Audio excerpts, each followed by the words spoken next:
Pada pagi itu, matahari bersinar indah. Anak manusia baru saja memulai rutinitas sehari-hari. Para nelayan berada di laut lepas.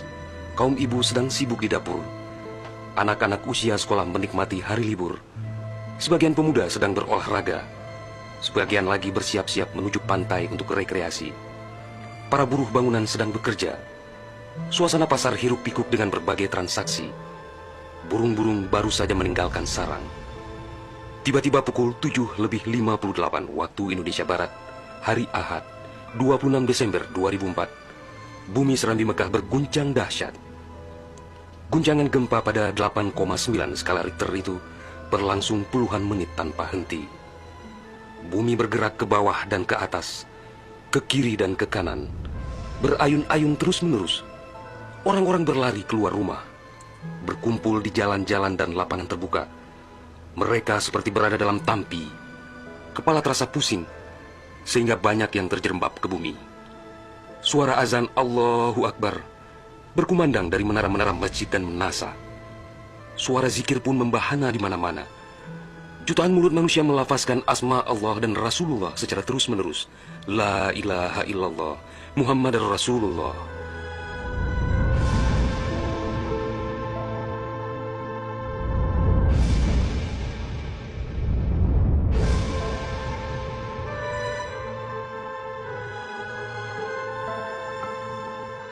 Seusai gempa dahsyat itu, sebagian orang pergi untuk melihat-lihat situasi.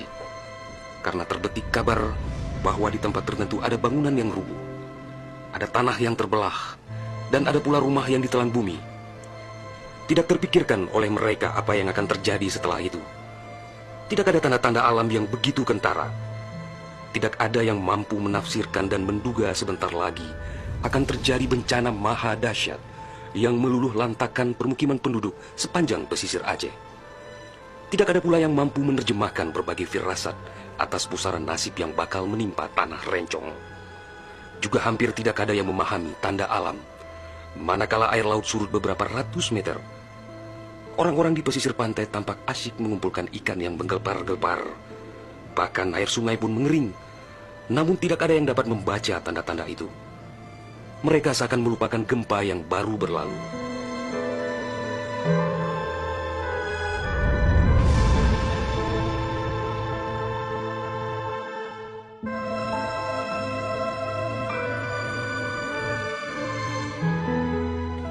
Di berbagai tempat, orang-orang sibuk memperbincangkan gempa sangat dahsyat itu yang belum pernah mereka alami. Namun tak lama kemudian orang-orang mendengar bunyi dentuman sangat keras, disusul suara gemuruh dari arah laut. Bunyi dentuman itu terdengar sepanjang pesisir Aceh Besar, Banda Aceh, Aceh Jaya, Aceh Barat, dan Nagan Raya. Orang-orang mengira itu adalah bunyi bom. Memang sebelumnya sering terdengar bunyi bom yang menghiasi kehidupan orang Aceh ketika itu, karena Aceh dalam situasi konflik bersenjata.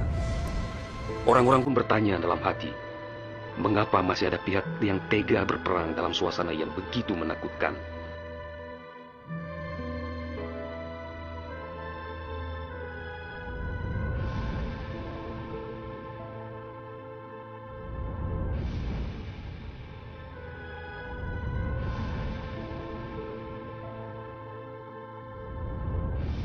Orang-orang mengira pagi itu hanya sekedar gempa.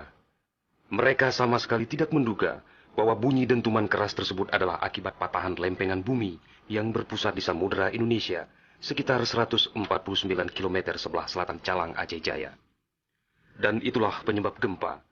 Di samping kehendak Allah, pemilik alam semesta, belum sempat mereka bernafas lega akibat gempa.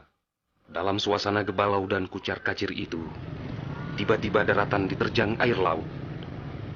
Air berwarna hitam pekat itu datang sangat tiba-tiba dengan suara gemuruh yang menakutkan. Ia berlari sangat cepat, menerjang apa saja yang dilaluinya. Di tempat-tempat tertentu air mencapai ketinggian 18 meter, bahkan ada yang mencapai 35 meter, seperti di kawasan Loknga. Dari jauh air yang beringas itu tampak bagaikan rupa naga yang menggeliat-geliat mencari mangsa. Air dengan kecepatan 900 km per jam itu bagaikan bulldozer yang melumut apa saja yang ditemuinya.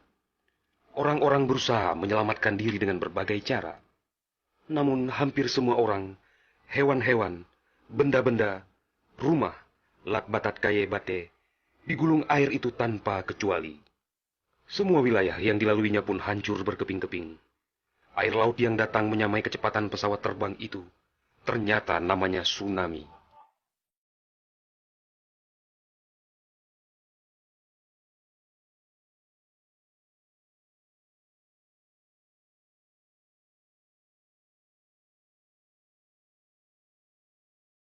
Kekuatannya memang luar biasa. Kapal apung PLN yang diparkir di perairan Uleleu, Banda Aceh, digelandang tsunami sampai 3 kilometer ke darat. Kapal itu sekarang menjadi objek wisata tsunami. Demikian juga kapal angkut Sendalas milik PT SAI diseretnya ke atas badan jalan negara Banda Aceh melabuh di Lokna. Kapal-kapal nelayan ukuran besar yang diparkir pelabuhan ikan di Lampulo, Banda Aceh, banyak yang terdampar ke pusat kota.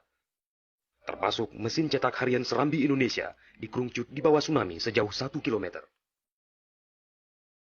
Kendaraan roda 4 hancur tak berwujud. Rumah dan toko-toko serta bangunan lain yang kokoh pun hancur lebur rata dengan tanah. Semuanya di luar dugaan manusia, seakan sebuah mimpi buruk yang sangat langka.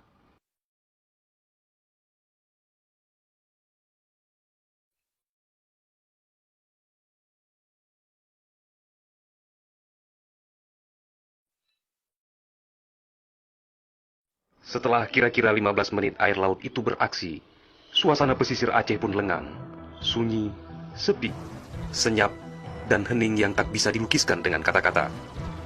Sebagian besar permukiman penduduk rata dengan tanah, seakan instrumentalia kehidupan telah berakhir sampai di sini. Ratusan ribu orang nelangsa, teduk tesepuh, telok menjaro, teingat kedro hanaledaya, atau terduduk lunglai bersilang tangan, mengingat nasib tiada berdaya.